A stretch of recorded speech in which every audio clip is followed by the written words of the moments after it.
Yo, Computers Part 2. The most commonly accessed subject on the internet is sex and pornography. Besides being addictive, pornographic websites have viruses attached to them much more often than do regular websites. At least that's what I've heard. Now, millions of men and some women are hooked on this harmful degeneracy, including devout Christian believers. And I live in the United States. In China, they have a national block on that. Perhaps a content filter can be obtained which blocks pornographic websites from coming through. If you benefit from a content filter, let not anyone dissuade or shame you. We don't have vials of cocaine and or heroin lying around and simply discipline ourselves not to partake of their contents. We try to end that possibility. We must understand that everyone is subject to weakness. Internet gambling can be worse than traditional gambling. It's sometimes more addictive because this vice is now available anywhere there's a computer.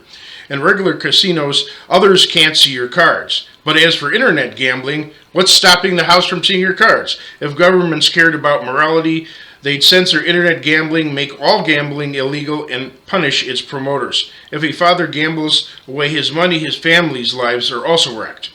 The so-called social networking, such as Facebook, you could call it anti-social networking, sites are a vast wasteland. Older people feel free to act like teenagers, such as middle-aged women fawning over so-called hot guys. People often use these sites to boast about their family and success with relationships, which puts down others who are not successful in that area. Others brag about their job status or other accomplishments, like getting a pilot's license. Messages are usually hastily written, shallow, fragmented, and misspelled. Cyberbullying is also rampant, and you may confide in someone one-on-one, but unbeknownst to you, the message becomes public.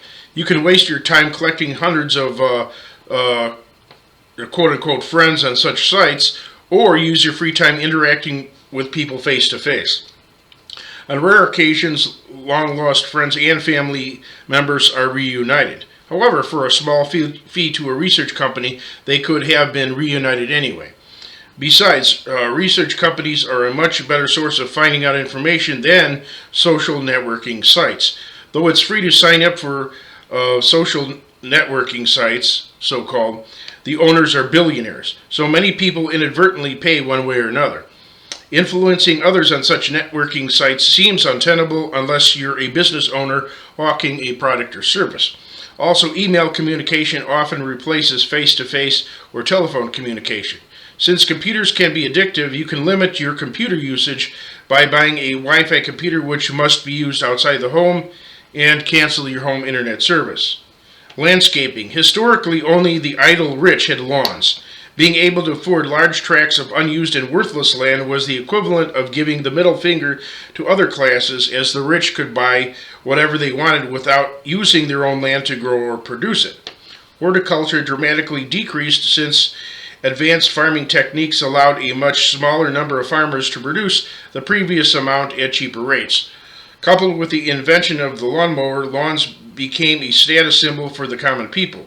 So even non-farmland, dynamic quilts of wildflowers, milkweeds, cattails, tall prairie grass, hills, multicolored pebbles, and bubbling streams are now replaced by barren flat squares of chemical-soaked 1-inch turf grass subject to browning, along with fences and no trespassing signs.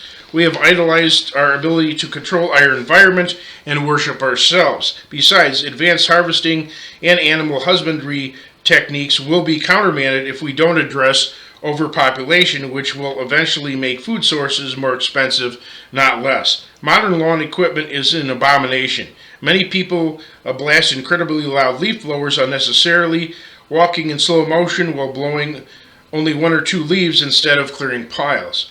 Some people also blow after designated hours, resulting in blowers blasting relentlessly 10 hours a day, 7 days a week in some areas. Even with earplugs, they're very loud.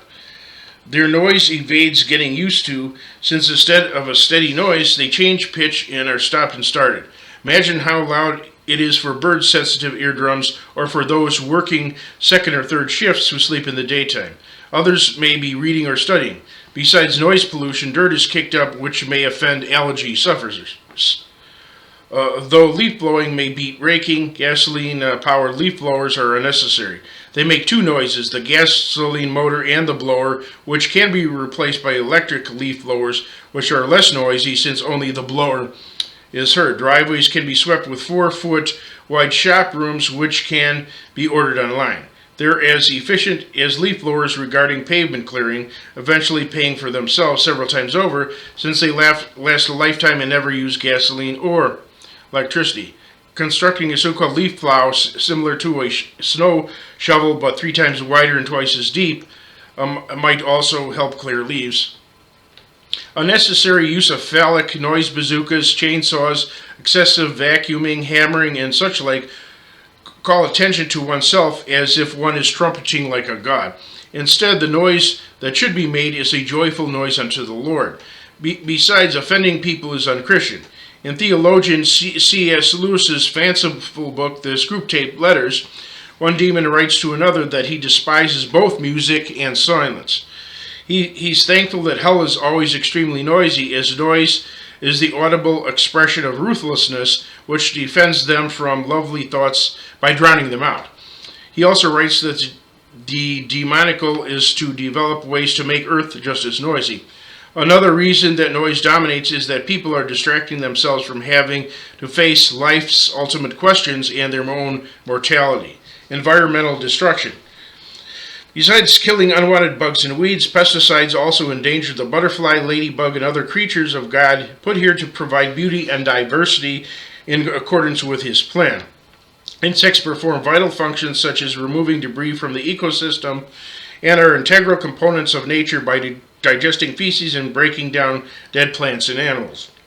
Without them, our ecosystem functions ineffectively and becomes threatened. Pesticides use on dandelions, a minor annoyance which can actually be a food source, isn't worth the toxins that pesticides leach into other areas in water supplies. As leaf blowers, chainsaws, wood chippers, and jackhammers cause noise pollution, pesticides create biohazards. Modern lawns suffer from chemical abuse.